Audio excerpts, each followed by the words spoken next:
Hey mga brods, may balita nga po tayo dito po kay Tyler Stone. Yes, alam ko, sabihin natin na ito, All Filipino Cup pa tayo, magpapasko pa lang, hindi pa tapos ang All Filipino Cup. Pero mga kabrods, hindi nyo ba alam na ito pong San Miguel Beermen?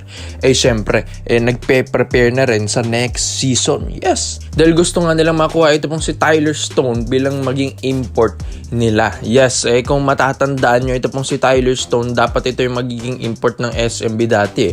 Hindi lang yun natuloy, naudlot mga kabrods. Noong November 2023 rin, yes, 2 years ago na rin mga kabrods. And yun, dahil nga sa fatherhood.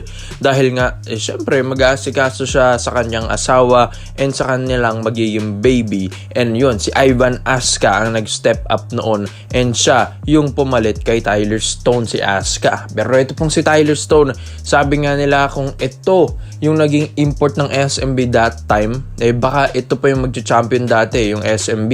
Dahil ito nga si Tyler Stone, one of the best import nga at inaabangan ng lahat ito dito sa PBA 2 years ago. Pero yun nga naudlot. Tapos hindi na ito ulit nakabalik ng SMB. Pero ngayon, naglalaro ito sa Benfica sa Portugal. Yes mga kabrods, ang ganda dyan at ang ganda pa ng ginagawa dyan ni Tyler Stone. Isipin nyo ba naman, 6'8" na power forward na kayang bumira ng tres, napaka-athletic na player.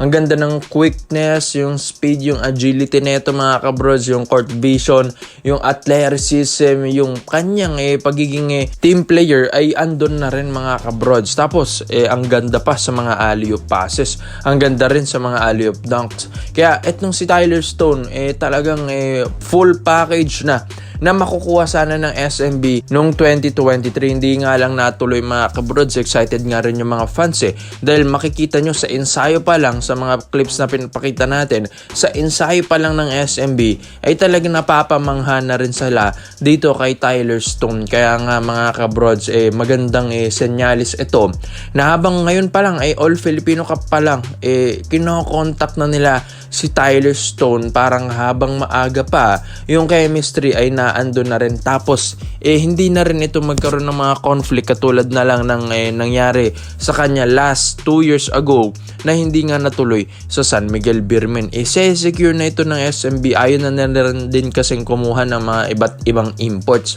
Yes, alam din naman natin ng SMB, hindi yan mapapakali ng isang import lang. Pero sa ganda na pinapakita ngayon ni Tyler Stone sa Portugal, mga kabrods, gusto rin nang makuha ito ng San Miguel Beermen. Yes, alam din naman natin kung gaano kalakas din ito pong si Tyler Stone. Kaya nga dito sa mga SMB fans, magandang senyalis ito para sa kanila dahil ito na, dadating na yung pinakamagandang import na makukuha ngayon ng SMB ngayong 2025 na si Tyler Stone. Kaya nga mga kabrods, syempre, isipin nila ano ba yung mga pwedeng maitulong na ito ni Tyler Stone.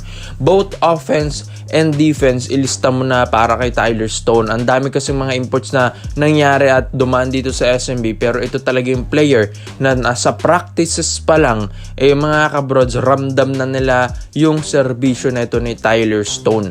Kaya nga sayang na sayang at nakakapanghinayang din talaga noong 2023 na ito. Sabi nga rin nila Coach Leo Austria that time, napakasayang nga daw na hindi nga si Tyler Stone yung naging import nila. Si Ivan Aska yung pumalit, pero iba pa rin daw yung Tyler Stone na pinapakita nung ensayo that time. Pero dito sa SMB mga kabrods, alam din naman natin, ang lakas na nila. Baka back to back pa ngayong All Filipino Cup yung championship. Pero ito mga kabrods, hindi lang naman yan. Ang gusto nila, maging tripit pa dito sa Governors Cup 2026 with Tyler Stone. Kaya ikaw mga brods, Tyler Stone to San Miguel Beermen, comment mo lang opinion mo dito mga brods. At isa natin yan. Dito naman po tayo sa kabilang balita naman natin mga kabrods. Balak nga na i-recruit ito ng Barangay Nebra San Miguel na ito pong 6'10" na si Kamaka Hepa. Ngayon naglalaro sa KK Chibona dito sa Croatia mga kabrods. Sino ba? Ito pong si Kamaka Hepa. Ito lang naman yung dapat na magpapadraft ngayong 2025 pero hindi nga natuloy mga kabrods. Kumbaga ito ay dapat nang i-recruit din ng Hinebra. Dapat nga itong i-draft din sana ng Barangay Nebra ngayong ngayong 2025 mga kabrods, pero hindi natuloy yun. Siguro may mga conflict na naman sa mga papers na mga PhilAm na ganito mga kabrods, sayang na naman. 6'10" ito mga kabrods and may mga reports din and rumors na ito pong si Kamaka Hepa yung hindi nagpa-draft ngayong 2025 dahil yun nga iba rin kasi yung sahuran dito sa PBA kaysa dyan sa Croatia. Well, magandang sign din naman ito para sa Ginebra na magre-recruit sila ng ganitong player na 6'10" na katulad ni Kamaka Hepa. Yes mga kabrods, dahil nga sa mga performances na nangyayari sa Ginebra ngayon, nagtatatalo na naman sila. Diba mga kabrods, si Coach Tim ko naiinis na rin sa mga tumitira sa last minute na eto kaysa bakit dapat itira pa. Syempre quotient system tayo, dapat itigil na nga daw yan ni Coach Tim dahil quotient system ngayon sa PBA dapat kung hindi pa tapos yung laro dapat tumipensa ka pa rin, di ba mga kabrods.